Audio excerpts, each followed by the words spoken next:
आप यूपी का बहुत जिक्र करते हो हाँ। इस बुक में कि भाई यूपी से प्रधानमंत्री आते हैं, यूपी से अगले प्रधानमंत्री आने की भी संभावनाएं हैं और उनका हिंदुइज्म का एक बेस है। तो और यूपी ही वो जगह था जिसने मतलब यूपी वो जगह था जहाँ के क्राइसिस को बीजेपी जहाँ की क्राइसिस ने बीजेपी को ऑलमोस्ट 2024 में वहां पे लाके खड़ा कर दिया। तो आप रिलीजियसली पॉलिटिकली उत्तर प्रदेश की जो कैपेसिटी है हिंदुस्तान की राजनीति में, उसके बारे में आप बताइए।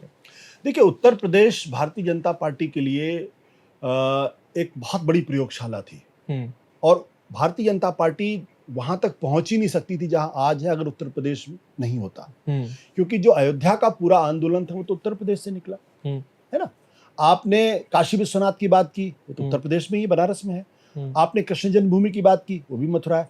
तो हिंदुओं के वो तीनों जगह, बड़ी जगह जिसको आप लिबरेट करना चाहते हैं, जिसके इर्द गिर्द आपने पूरे हिंदुत्व की अवधारणा को स्पष्ट किया है, अपनी पूरी पॉलिटिक्स में मोबिलाइजेशन किया है, वो तो तीनों वही है। और हिंदुत्व के आज की तारीख में जो दो सबसे बड़े आइकॉन है, नरेंद्र मोदी, वो भी बनारस से चुनाव लड़ रहे हैं। भाई उनको गुजरात छोड़ के बनारस आने की जरूरत क्यों पड़ी? गंगा मैया ने बुलाया आप वहीं से लड़ते। गंगा मैया ने बुलाया था। अगर आप बड़ौदा से जीते ही थे तो क्या प्रधानमंत्री नहीं बनते ना। तो आपको बड़ौदा छोड़ के बनारस क्यों आना पड़ा? क्योंकि वो आइडियोलॉजी को स्ट्रेंथन करेगा आपके। बिल्कुल। योगी आदित्यनाथ जो दूसरे सबसे बड़े आइकन है, वो गोरखपुर से आते हैं। गोरखपुर क्या है? हिंदुओं का सबसे बड़े पीठों में से एक है। और एक बार ये पूछा गया ओशो से कि हिंदू धर्म के सबसे बड़े 4 आइकॉन्स कौन है, तो उसमें गोरखनाथ का नाम लिया था उन्होंने। जिक्र है। तो इतनी बड़ी पीठ के नेता और हिंदू हृदय सम्राट अपने को बताने वाली योगी आदित्यनाथ भी नहीं है। ये तो कर्नाटक में नहीं है, ये तो बिहार में भी नहीं है, मध्य प्रदेश में भी नहीं है। तो 5 सबसे बड़ी हिंदुत्व की सबसे बड़ी पूंजी थैली वो तो यूपी में है। और अगर आप यूपी में 33 सीट लेकर आते हैं इन 5 चीज के बावजूद, इसका मतलब ये है कि कुछ तो गड़बड़ है।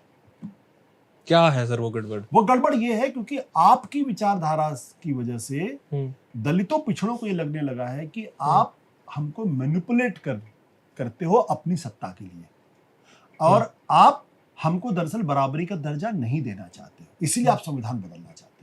तो दलितों पिछड़ों के एक बड़े तबके ने, जिन्होंने 2014 में 2019 में बीजेपी को वोट दिया था यूपी में, क्योंकि एक बार उनको 73 सीटें मिली थी, दूसरी बार 62 सीटें मिली थी, 73 प्लस अपना दल के साथ, दूसरी बार एक बार 71, दूसरी बार 62 सीटें मिली थी।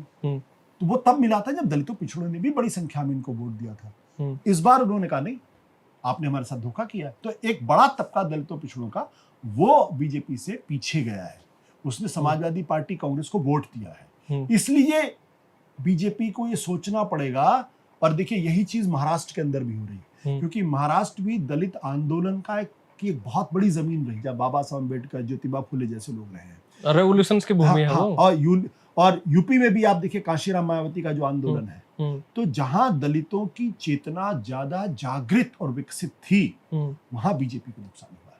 पर सर वही महाराष्ट्र में क्यों नहीं हुआ फिर? नहीं, लोकसभा में हुआ।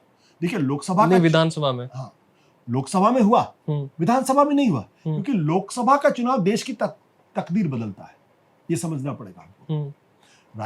बीजेपी की सरकारें तो पहले भी थी, मध्य प्रदेश में कितने सालों से थी, गुजरात में, हिंदुस्तान की तस्वीर तो बिल्कुल अलग थी।